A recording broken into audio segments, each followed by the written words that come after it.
Good afternoon, ladies and gentlemen, and welcome to day 25.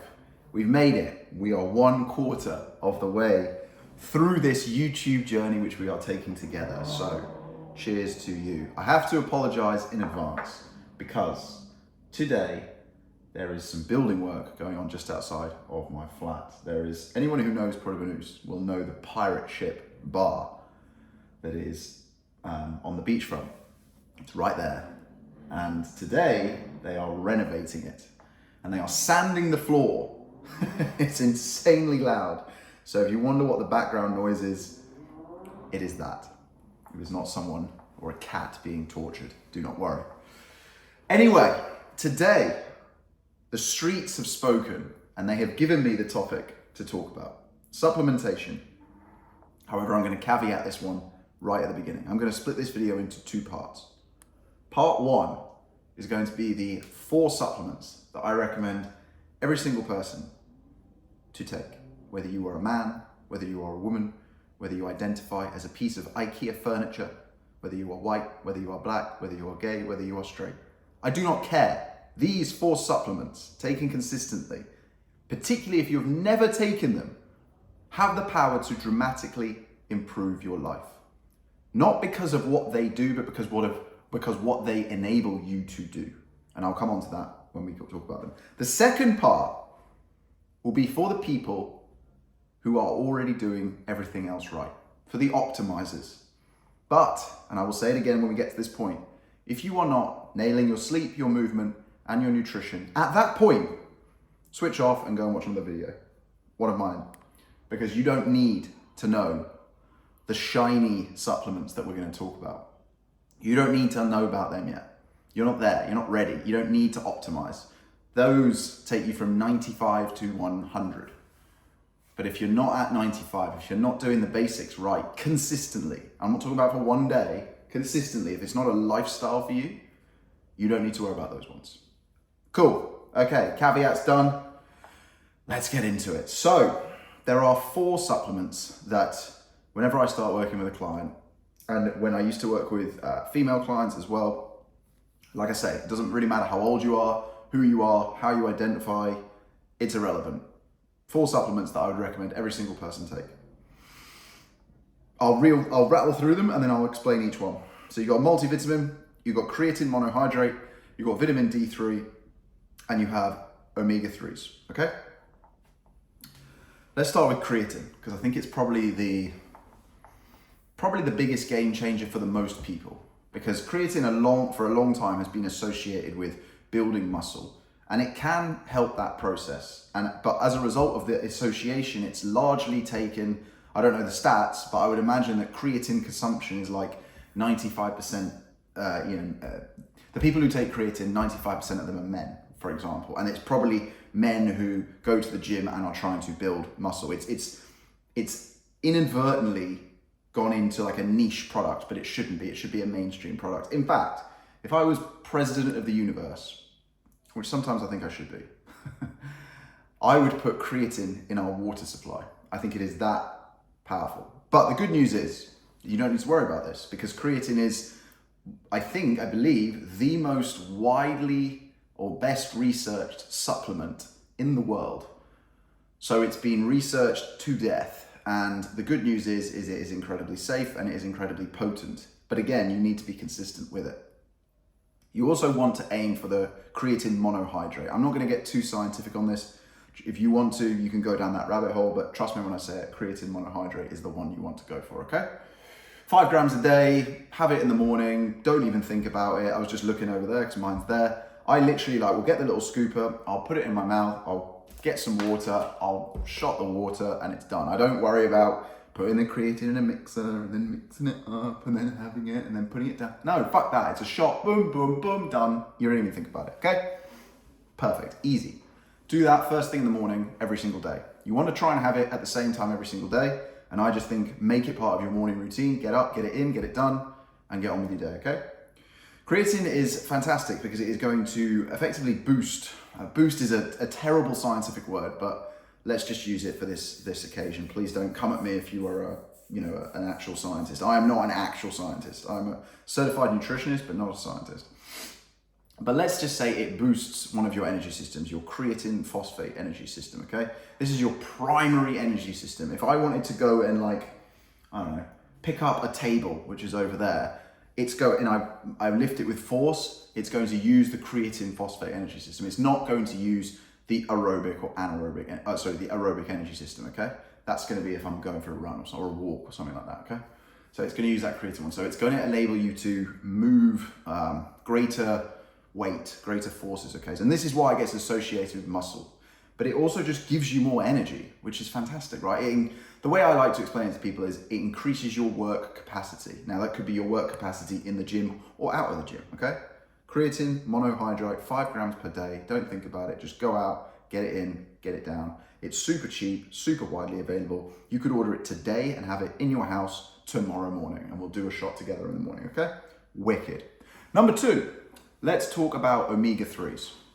So omega-3s is long been discussed. A lot of people take them, but what I think the mistake people make with omega-3s is they'll drop down to Holland & Barrett and they'll see the nice big shiny label and it will say strong omega-3s or cod liver oil tablets, as they used to be called. I guess they've just been remarketed basically.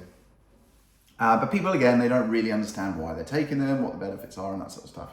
The one thing I would say about all of these supplements, or not necessarily all of them actually, creatine, you probably don't need to really worry that much about quality. I don't think there's a huge discrepancy in the quality of the creatine market that I'm aware of.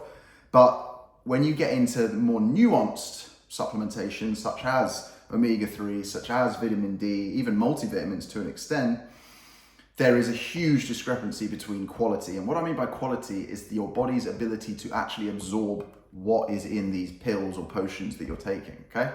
So if you're going to take these supplements, invest in good ones, because otherwise you might be able to go and pick up the cheap, shitty one on Amazon and be like, yeah, I got it for £7, but in my head, you've just wasted £7. You might as well go and spend the £20 and at least you're actually going to feel the benefit. Hope that makes sense. So the major benefits of omega-3s is around inflammation, from my understanding of it. So we think of inflammation, we maybe think of having a cold, or we think of our muscles hurting or something like that. And that's all true. And omega-3s in high doses and good qualities can absolutely help with that. But what I don't think many people think about is inflammation of the brain. So if you've had a particularly hard day, you're super stressed, your brain gets inflamed. Your brain is the most metabolic organ in your body. You burn anything from it's a wide range depending on the person, but let's say 600 to 800, maybe even 1,000 calories a day, again, depending on how much you're taxing your brain in any given day. It's one of the reasons people get particularly tired after a strenuous day, or when they've done something they're not used to doing, because they're having to literally develop new neural pathways like in real time, okay? But omega-3s has the ability to reduce the inflammation on the brain, so it's just going to enable you to go again tomorrow, okay? Now, when I say high quality, the two things you want to be looking for when you're going to buy an omega-3 is 2 ingredients. They're 2 acids. They're called DHA and EPA, okay? Don't ask me to tell you the full names. You can go and Google them. They're ridiculously long. I'm not even going to try and spell them, but the A's at the end both stand for acid. You want to aim for ones that have high dosage of those 2 and high quality of those 2. Now, quality, I obviously can't speak to. I'm not out here testing all these supplements, but there are some that are better than others. For context, I'm not affiliated or sponsored by them, but I get pretty much all my supplements from a company called Bulk. They are one of the biggest supplement providers in the UK. What I like about Bulk is that they actually on their labels put all the ingredients, the nutrition information. They give you a bit of an explanation, a bit of science behind it, which I think for the sort of layman, the person who doesn't necessarily understand this stuff, but wants to understand this stuff, that's fantastic. I think a lot of companies are missing a trick by just assuming that people want the cheapest crap. I think more so than ever, people are more concerned. People who are spending their money on this stuff, they're not, I hope they're not just spending it because they think they should do it. It's not, a lot of people will join the gym because they think they should join a gym, right? If you're taking supplementation, I'd like to think that the vast majority of people are doing it in quite a purposeful way. They're like, I want to improve my health, so I'm actually invested in this stuff. I'm interested, I want to research it a little bit. You're putting something in your body at the end of the day. You should do some research into it. Now, the beautiful thing is now you've got YouTube, social media, podcasts, you've got all these experts. I'm not even putting myself in that bracket, but you've got people who are experts even on literally individual supplements. You can go and watch one video of theirs and be like, cool, I get it. I know what I need to take. I know how much I need to take. I know when I need to take it. And I know which brand to go and get. Bang. It's so easy to have access to this information now. But yeah, that's omega-3s. So that and the next one, which we're going to talk about, is vitamin D. You really want to focus on the quality. One last thing to say about omega-3 actually, while I remember. It talks about inflammation. People may not know, but inflammation is linked to your immune system, okay? So there's something, I believe it's in your blood. It's a measurement called CRP, which is effectively how inflamed your body is. So if your CRP is very high, it's normally a sign that you've been ill or you are ill, okay? And omega-3s will help bring that down. So they can reduce the severity of illness. Not all illness, obviously, but they're going to help. And I think, like, realistically, if you get a good quality one, you're probably looking at 15 to 20 pounds per month. What's that? $30, maybe less in the US. I actually don't know the supplement market in the USA at all, but getting a high quality, good dosage of EPA, DHA in your omega-3s is just gonna change the game for you, I promise you. Particularly if you're struggling with your health day to day. And similarly with vitamin D, okay? Now, if you are in the Northern Hemisphere, you should 100% be taking vitamin D. So this was genuine, okay? I think it was the 70s, it may have been the 80s. In the UK, the government at one point were actually considering putting vitamin D in the water supply. For whatever reason, it never happened, but it should just be a staple. The pills that you can get, like the high quality ones, they are like the tiniest little pill. You take one a day, you don't even think about it. The one thing to think about, well, actually, let me talk to you a little bit about why. Okay, it's very important for cognitive function. And what you'll find the common theme of these supplements is, guys, and I said it right at the beginning, is it's not what they do, it's what they enable you to do. So if you are less inflamed in your body from taking the omega-3s, or if you have improved cognitive function from the vitamin D, you are more likely to want to do stuff, okay? Basically what we're trying to avoid here is the sedentary lifestyle. It's the lack of willpower, the lack of motivation, because then you get into the vicious cycle. People link vitamin D with mental health. Again, disclaimer, I am not a scientist, but my understanding of it is that the reason its link is there is because it improves the cognitive function, which gets you up and gets you moving. It's not necessarily sort of like helping your mental health directly, it's the indirect effect. Now, I'm happy to be proven wrong. I'd actually love to be proven wrong on that one, but see it as that. Don't see it as I take this, it's going to make me feel happy. See it as I'm taking this, hey, look, now I actually want to go and do stuff with my life, and off you trot and do stuff, and then you feel better. It's taking action, it's moving your body, it's eating right, it's getting to bed on time, it's not stressing out, it's creating that virtuous cycle, right? That's what we're trying to get to here. So when it comes to dosage of vitamin D, so similarly here, right, what you'll find is the NHS, last time I checked, their recommendation, adult recommended daily dose of vitamin D was 800 IUs. IU stands for international units, okay? You don't need to worry about that too much. My opinion, aim for at least 2,000, but you don't really need to worry about the upper limit. The scientific studies have tested vitamin D intake in people up to 30,000 IUs per day. I think there was literally no side effect. So I'm not saying you need to go for 30,000. Personally, I would say 4,000 to 6,000 would be a nice healthy dosage. Particularly, two things. Particularly one, if you have darker skin. So if you have darker skin, you will be, I guarantee you, if you're not taking vitamin D already, you'll be deficient in vitamin D. So go out right now, get it. Secondly, regardless of your skin color, if you genuinely suffer from seasonal affective disorder, this is going to help you, okay? But again, here, guys, we want not just the quantity, so that's sort of, 4,000, 6,000 IUs, we want quality. So we want a reputable brand, we know that it's going to be well absorbed, okay? So look for reviews, go in, do some research into like people who are like vitamin D experts, and that is a whole field. Like there are people in there who you can find a 5-10 minute video, just invest some time, watch it, see what brands they're recommending, go from there, okay? Last but not least of the four, I'm actually gonna split this into 2 episodes, you know? fuck that. We're at 15 minutes. The saucy supplements are coming in another episode. Sorry, that I genuinely thought I'd squeeze it all into one, but here I am 15 minutes in and we're still on the first 4. But hopefully this is valuable, guys. Don't forget to like the video and subscribe. Remember, Lambos for the first 100. Told you. We're going to the moon, guys. I'll call the Lambo dealership live on the channel one day. Order 100 Lambos and you will be gutted if you're missing out. Pretty much. Cool. Last of the 4 is a multivitamin. So this is the 4th for a reason. It's the one I would prioritize last out of these 4, okay? I see it as a bit of a fail-safe. If you are sensible and eating a balanced, omnivorous diet like a normal human being, and you are not demonizing or restricting your food intake, and you are eating the right number of calories specific to your goal, notice the exact language I'm using here, guys, then you don't need to worry too much about, and wait, one more, and you live in the developed world where you have pretty good food quality. You don't need to worry too much about a multivitamin. However, I still take one every single day, have done for years. 2 reasons why. 1, there are no side effects. 2, actually 3 reasons. 2, it's cheap.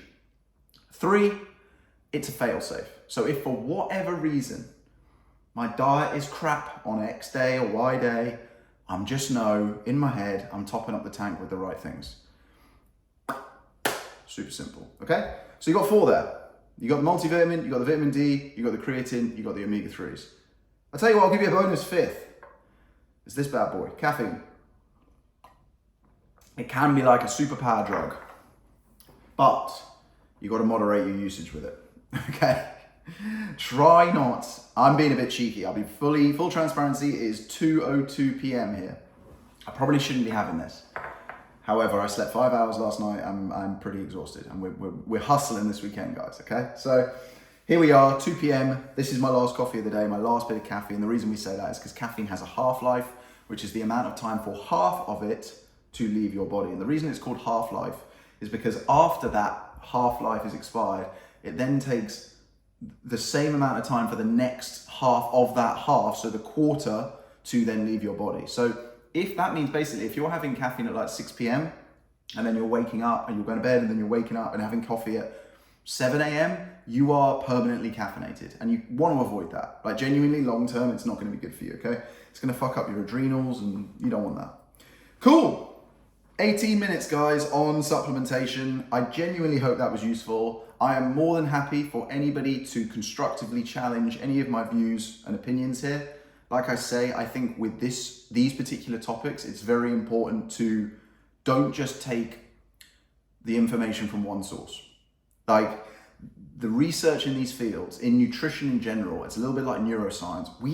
It's kind of mental how little we actually know about our brain and our food and our relationship between the brain and the gut and all of this sort of stuff, which I'm excited because in our lifetime, in my lifetime, this stuff's all going to come up and it's going to be amazing and it's going to be awesome. We're going to learn so much more in the next few years about this stuff.